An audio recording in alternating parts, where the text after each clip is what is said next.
অনেক ছোটখাটো জিনিস মিলে কবিরা গুনাহ হয়।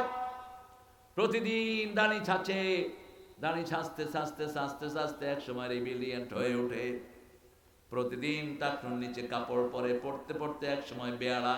কারণ প্রত্যেকটি গুনাহ অন্তরের মধ্যে একটা কালো দাগ ফেলে দেয়। কি দাগ? কালো হাব্বা, হাব্বা নোক্তাতু সাওদা। রাসূল বলেন কালো দাগ পড়ে অন্তরে। আর যখনই আপনি নেক কাজ করেন, ওই তুয়াল্লু ফাসাম্মা ওয়াজহুল্লাহ। সূর্যের মুখ কোন দিকে? সব দিকে সূর্য আলো দেয়, ঠিক না ঠিক? এই যে বাতিগুলো, সব দিকে আলো আছে না নাই? চারিদিকে আলো। আমরা যেদিকেই মুখ করি সেদিকে আছেন কে? তবে কাবাঘরকে স্পেশালি লাইট লাগিয়েছেন। পৃথিবী যখন নীল আর্মস্ট্রং চাঁদে গেলেন, তিনি চাঁদ থেকে দুনিয়া দেখছেন, তিনি বর্ণনা দিচ্ছেন, all the world occupied by darkness except two places. আমি সারা পৃথিবীর দিকে নজর করে দেখলাম, সারা পৃথিবী অন্ধকার দুটি জায়গা ছাড়া। দুটি জায়গা দেখলাম একদম উপর পর্যন্ত, এখান থেকে লাইট উঠছে, নূরের বাতি উঠছে, নূর উঠছে।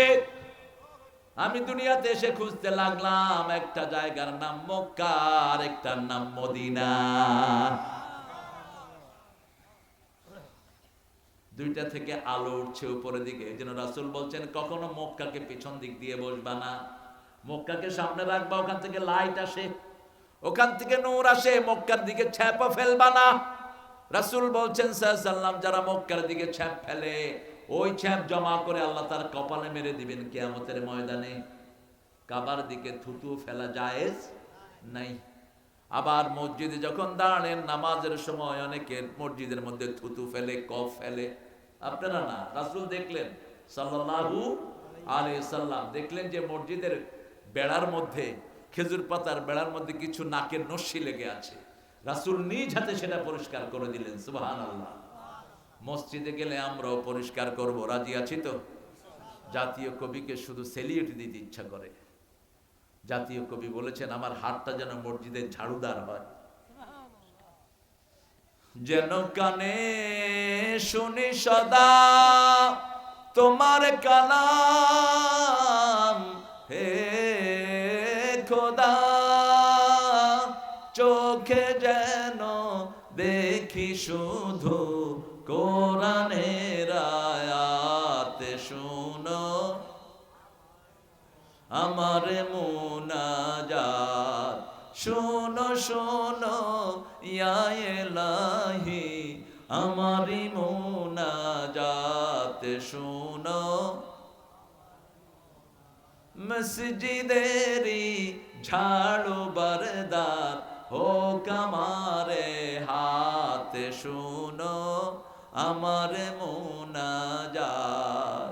যখন সময় পান মসজিদে গিয়ে ঝাড়ু দিবেন, বাথরুম পরিষ্কার করবেন, যত মানুষ এটা ব্যবহার করবে আপনার আমলনামায় সওয়াব উঠতে থাকবে। ছোট্ট খাট্ট কোন নেকের কাজ অবহেলা নয়, ছোট্ট খাট্ট গুনাহ যেন অবহেলা না করি। সূরা বাকারার ৮০ নম্বর আয়াতে আল্লাহ রাব্বুল আলামিন বলছেন, ওমান আহাতাত খাতিয়াতু ওমান কাসাবা সাইয়াতান ওয়া আহতাত বিহি।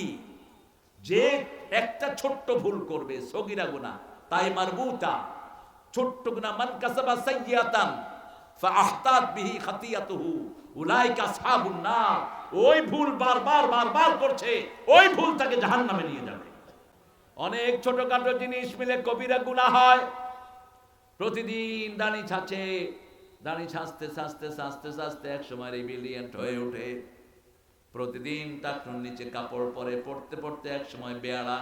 কারণ প্রত্যেকটি গুনাহ অন্তরের মধ্যে একটা কালো দাগ ফেলে দেয়। কি দাগ?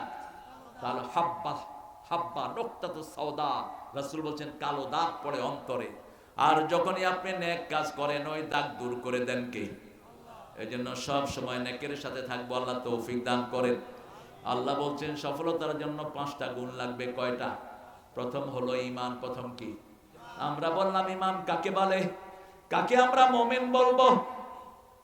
আল্লাহর হাবিব সংজ্ঞা দিচ্ছেন, মান সাররাহু হাসানাতহু ফাউলাইকা হুমুল মুমিন।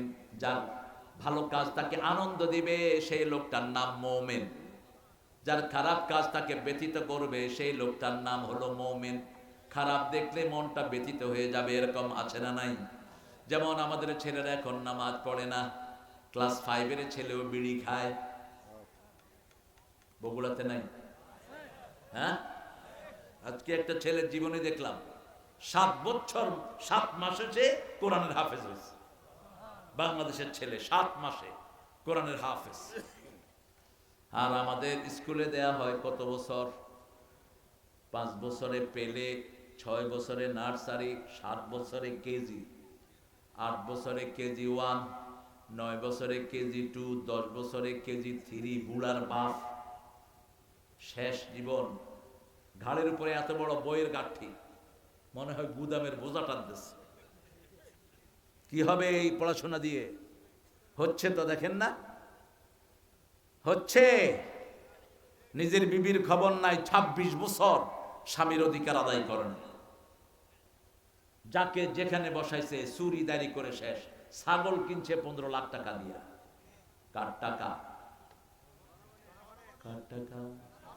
কাজের ছেলে কত টাকার মালিক? সবার মুখস্থ। কয়শো কোটি? 400 কোটি। এই টাকা কার? কোথায় যান মাননা? চলে যাচ্ছে, কয় আসছি। বসেন। সফলতার জন্য ঈমান আনতে হবে। ঈমান আনবেন তো? যার আমানতদারিতা নাই তার মধ্যে ঈমান নাই। আপনার একজনের কথাই আমানত রাখতে পারেন না, যে নিজের বিবির কথা প্রকাশ্যে বলে বেড়ায়, তার শাস্তি হবে সবচেয়ে বেশি। রাসূল সাল্লাল্লাহু আলাইহি ওয়াসাল্লাম বললেন, যারা বেশি ছবি তোলে, যারা বেশি ছবি তোলে, কিয়ামতের ময়দানে আসাদ্দু আযাবান ইয়াউমাল কিয়ামাহ, কিয়ামতের ময়দানে সবচেয়ে বেশি আযাব তাদের হয়ে যাবে। যারা মূর্তি বানায় তাদের আযাব হবে সবচেয়ে বেশি। মূর্তির কাছে তাকে পাঠিয়ে দেয়া হবে, যা ওই মূর্তির কাছে প্রতিদান আনো। বিগত 17 বছরে কত হাজার কোটি টাকার মূর্তি বানানো হয়েছে? কথা কর। মূর্তিকে একটু ধরছে, মামলা হয়ে গেছে হুজুরের বিরুদ্ধে। কয়েকদিন আগে গেলাম একটা জায়গাতে, সেখানে কলেজের সামনে কয়েকটা মূর্তি, কিছু পোলাপান দুষ্টামি করার কারণে মূর্তির পা ভেঙে গেছে। বিনা জামিনে 1 বছরের জেল, কোনো জামিন নেই। 36 প্রায় 3000 পোলাপানের বিরুদ্ধে মামলা করা হলো। কেন হলো এটা? আর কোন মূর্তি বাংলাদেশে হোক আমরা চাই না, ঠিক না বা ঠিক? বিভিন্ন জায়গায় যেগুলো আছে এগুলো ভেঙে গুড়িয়ে দাও।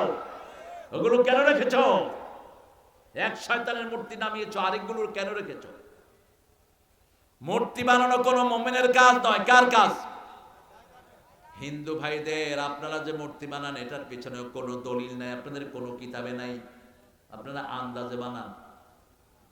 আপনারা বানান আবার মাটির, এটা আপনাকে পূজা করেন, পূজা করে আবার এটাকে কোথায় চুবায়? কোথায় চুবায়? সেই জন্য নজরুল বলছে, ভগবান বুকে মারি পদ চিহ্ন। যখন নজরুল এটা লেখলো বিদ্রোহী কবিতায়, মোল্লারা কয় নজরুল কাফের। পরে নজরুল কয়, আমি কাফের না, হিন্দুরা কাফের। হিন্দুরা যখন মূর্তিগুলোর চুবায় পানির ভিতরে, তখন এটার উপরে কি করে? কথা কর না, কি কি দিয়া লাইটা দেয় তো? তাহলে ভগবান বুকে মারি কি পদ চিহ্ন। নজরুল বলছে, আমি সেটাই বলেছি।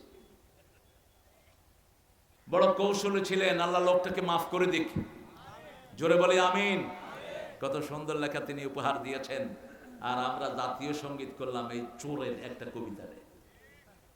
সে লিখেছে ভারত মাতাকে নিয়ে, সেটারে আমরা লাগিয়ে দিছি জাতীয় সঙ্গীত। 1941 সালে তো তিনি মারা গেলেন। আমরা স্বাধীন হয়েছি কবে বলেন তো? উনি চিতা থেকে নাকি এটা লিখছেন,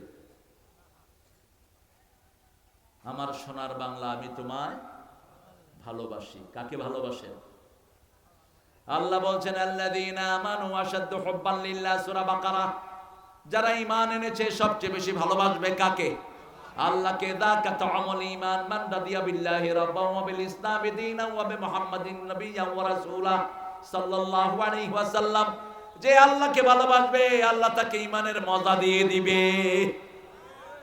অনেক আগে আমি এটাকে একটু মুসলমান বানিয়েছিলাম ওনার লেখাকে। আমার বিরুদ্ধে তখনও মামলা হয়েছিল। এখন তো মাশাআল্লাহ ভাইয়ের বিরুদ্ধে মামলা ছিল কয়টা? 3-4টা। আপনার ঘুম আসতেছে? নাউযুবিল্লাহ মিন যালিক।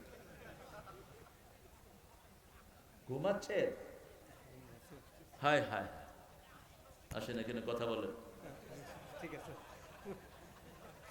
ঘুম সংক্রামক রোগ আপনি জানেন না? আপনি ঘুমাইলে তো আমিও ঘুমায় পড়ব। ঘুম কি সংক্রামক রোগ। আপনি মোটা মানুষের সাথে থাকলে জীবনে মোটা হবেন না, কিন্তু যক্ষা রোগী একটা সাথে থাকলে ডাক্তারেরও যক্ষা হয়ে যাবে। থাক, আসলে ক্লান্ত তো, আল্লাহ ভাইকে কবুল করুক। জোরে বলেন আমিন। আমরা মূর্তির সাথে সম্পর্ক রাখবো না। রাসূলকে জিজ্ঞেস করা হলো, আপনি দুনিয়াতে কেন এসেছেন? দুটি কথা বলতেন, বাদ্যযন্ত্র ধ্বংস করার জন্য, মূর্তিকে ধ্বংস করার জন্য। কোন মূর্তি উঠতে পারবে না। হিন্দু ভাই বোনেরা, আপনারা যে মূর্তির সামনে যান, এগুলোকে আপনারা বিপদে পড়লে ডাকেন না। আপনারা যখন খুশি থাকেন তখন এগুলোকে বলেন ওম ওম ওম ওম। কিন্তু যখন আপনারা বিপদে পড়েন তখন কাকে ডাকে? মনের কথাই বেরিয়ে আসে। যখন কোনো দিকে দৌড় মারে তখন কিন্তু আল্লাহর নামে দৌড় মারে। কিন্তু মেকি কিছু জিনিস আমাদের মুখে শয়তান এনে দেয়। এই জন্য ঈমান আনতে হবে কার উপর? আল্লাহর উপর। আল্লাহ সব কিছু তিনি দেন। আল্লাহ বলছেন, পূর্ব পশ্চিমে মাথা ঠোকানোর মধ্যে সওয়াব নাই, আসল সওয়াব হলো ঈমানের মধ্যে। সূরা বাকারার 177, লাইসাল বিররা আন তুওয়াল্লু উজুহাকুম কিবালাল মাশরিকি ওয়াল মাগরিব ওয়ালাকিন্নাল বিররা মান আমানা বিল্লাহ। পূর্ব পশ্চিমে মাথা ঠোকানোর মধ্যে কোনো সওয়াব নাই, আসল সওয়াব হলো আল্লাহর প্রতি ঈমান। ঈমান কাকে বলে? ঈমান মানে হলো আল্লাহর দল ছাড়া কারো দল করা যাবে না, কোরআনের আইন ছাড়া কোনো আইন মানা যাবে না। ঠিক তবে ঠিক। আমরা তখনই ঠকেছি যখন কোরআনের শিক্ষা ব্যবস্থা বাদ দিয়েছি। ঢাকা ভার্সিটির মনোগ্রাম থেকে এই মহিলার বাপ ইকরা উঠিয়ে দিয়েছে, কোরআনের প্রথম আয়াত ইকরা উঠিয়ে দিয়েছে।